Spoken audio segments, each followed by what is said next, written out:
Ba na ganin abin da Adam A. Zango yake yi a matsayin shirme ko rashin haƙuri. Barkanku da zuwa muryar Arewa Hausa TV. Don Allah muna roƙon idan wannan shine karanku na farko ku danna mana subscribe sannan ku danna alamar ƙararrawa. Idan an daɗe da yi mana subscribe a danna like sannan a yi comment.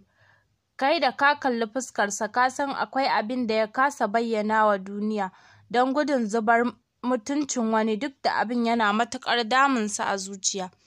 Wani zai ce to menene ya rage bai faɗa ba, abin da ya faɗa yanzu tsawon shekaru nawa ya ɗauke shi a zuciya ba tare da ya bayyana wa duniya ba, duk da kuwa abin yana damunsa, duba da irin suka da baƙaƙen maganganu da yake fuskanta.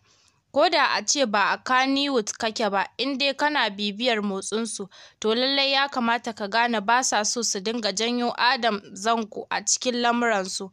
Idan ba ya zama dole ba, dalili kuwa yana cikin bayanin da Adam A. Zango ya yi a bidiyon da ya wallafa kuma na yarda 100%.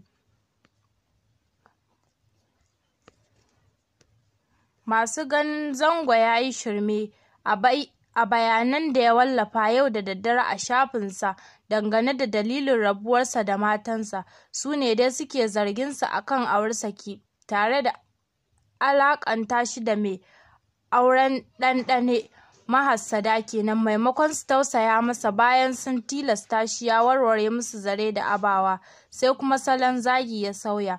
Allah ya shirye ku.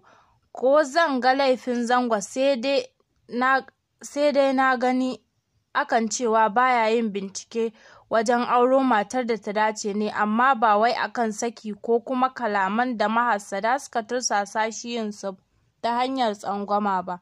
Allah ya kawo maka mafita Prince Adam A. Zango.